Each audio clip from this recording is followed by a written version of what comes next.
Hi hello வணக்கம் guys. நம்ம இப்போ எதை பற்றி பார்க்க போகிறோம் அப்படின்னு சொல்லிட்டு பார்த்தீங்கன்னா, மயிலருக்கான ஸ்பெஷல் வீடியோ தான். மயிலர் வந்து நிறைய பேர் வந்து எப்படி கும்பிடணும், அது வந்து புதுசாக மயிலர் வந்து வணங்குறவங்க இருப்பீங்க. அது வந்து எப்படி வந்து கும்பிடணும் அப்படின்னு வந்து தெரியாமல் இருக்கும். நாளைக்கு வந்து மயிலர் ஆக்சுவலி அது வந்து எப்படிலாம் வந்து நம்ம கும்பிடலாம், எதெல்லாம் வச்சு கும்பிடணும், எப்படிலாம் சாப்பிடணும் அப்படின்றத பற்றி தான் அந்த வீடியோ வந்து நம்ம வந்து பார்க்க போகிறோம். ஓகேங்களா?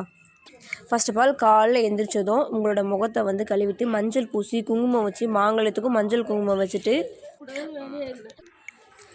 அதுக்கப்புறம் சாப்பாடெலாம் செஞ்சுட்டு ஆக்சுவலி 4 மணிக்கெலாம் எந்திரிச்சிருக்கணும். 4 மணிக்கெலாம் எந்திரிச்சு இதெல்லாம் பண்ணிவிட்டு சாப்பாடு செஞ்சுட்டு, சாப்பாடு செஞ்ச அந்த சட்டியை கொண்டு வந்து வச்சு அதுக்கு மஞ்சள் குங்குமம் வச்சு நடு வீட்டில் கம்பு, பால், பழம் இந்த மாதிரி வந்து வெறும் வயிற்றில் நீங்கள் என்னென்னலாம் சாப்பிட முடியுமோ அதெல்லாம் வந்து சாப்பிட்டு 4 மணிக்கெலாம் எந்திரிச்சு சாமியை கும்பிட்டுட்டு, அதுவும் வீட்டில் இருக்கிற ஆண்கள் மூஞ்சில் முழிக்காமல் நீங்கள்லாம் இதை வந்து பண்ணணும். ஆண்கள் மூஞ்சில் அவங்க வந்து எந்திரிச்சு உங்களை பார்க்கக்கூடாது. அவங்க எந்திரிக்கிறதுக்கு முன்னாடியே நீங்கள் வந்து இதெல்லாம் பண்ணி முடிச்சிருக்கணும். ஓகேங்களா? காலைல எந்திரிச்சு மஞ்சள் குங்குமம் வச்சு தாலிக்கும் மஞ்சள் குங்குமம் வச்சுட்டு அதுக்கப்புறம் பார்த்திங்கன்னா அதான் சொன்னேன்ல, சாப்பாடு செஞ்சுட்டு சாப்பாடு செஞ்ச குண்டானில் வந்து நீங்கள் வந்து எதில் செய்கிறீங்களோ அதை செஞ்சு கொண்டு வந்து சாப்பாடை வந்து வச்சுட்டு அதுக்கு மஞ்சள் குங்குமம் வைக்கணும். அதுக்கப்புறம் கம்பு இல்லைன்னா கேழ்வரகு எதுவாக இருந்தாலும் ஓகே, பால், பழம் அந்த மாதிரி வந்து எடுத்துக்கோங்க. காலைல வெறும் வயிற்றில் அதை வந்து எடுத்துகிட்டு அதுக்கப்புறம் நீங்கள் குளித்து முடிச்சதுக்கப்புறம் நீங்கள் வந்து ஃபுல்லாக வந்து எடுத்துருக்கணும். எதுவுமே வந்து சாப்பிடக்கூடாது. சாமிக்கு எப்போ நீங்கள் வந்து மயிலர் வந்து செவுத்தில் வந்து வரைஞ்சி சாமி கும்பிட்றீங்களோ அது வரைக்கும் விரதம் இருக்கணும்.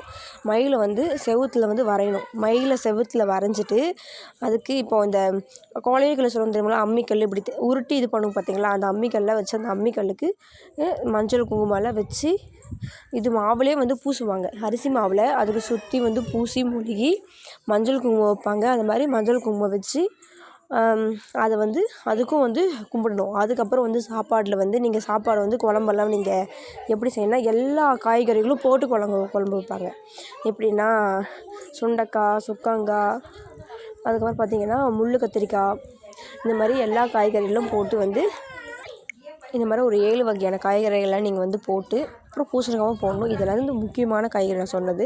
அது எல்லாத்தையும் போட்டு நீங்கள் வந்து குழம்பு வச்சு உங்கள் வீட்டில் இருக்கிற எல்லா காய்கறியுமே கத்திரிக்காய், கேரட் அந்த மாதிரி ஒரு 7, 8 இல்லை 10 காய்கறி கூட வந்து போடலாம். அது மாதிரி அதிக அளவு காய்கறிகள்லாம் போட்டு ஒன்றா சேர்த்து குழம்பு வச்சு சாப்பாடு பச்சரிசி சாதம் செஞ்சு படையல் போட்டு படைச்சிட்டு அதுக்கப்புறம் ஒரு வாழை இலையில் 3 உருண்டை பிடிச்சி அந்த இலையில் வந்து வைக்கணும். 3 உருண்டை பிடிச்சி அந்த மயிலுக்கு முன்னாடி கீழே வந்து வரைஞ்சதுக்கு முன்னாடி வாழை இலையில் 3 உருண்டை பிடிச்சி வைக்கணும். வச்சுட்டு அதுக்கப்புறம் பார்த்திங்கன்னா அந்த உருண்டைக்கு மேலே சின்னதாக ஒரு மயில் இருக்குது பிச்சு அது 3 உருண்டைக்கு மேலே வைக்கணும்.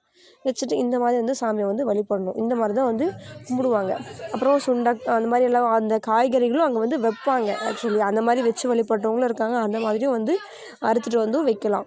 ஓகேங்களா? இந்த மாதிரிலாம் தான் வந்து வழிபட வந்து பிக்சர்ஸ் வந்து உங்களுக்கு போடுற பாருங்கள். அதெல்லாம் வந்து பார்த்துக்கோங்க. ஓகேங்களா?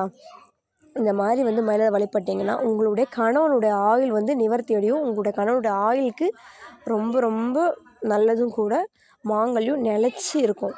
ஓகேங்களா? இதே மாதிரி யூஸ்ஃபுல்லான வீடியோவுக்கு நம்மளோட சேனல் லைக் அண்ட் சப்ஸ்கிரைப் பண்ணி வச்சுக்கோங்க.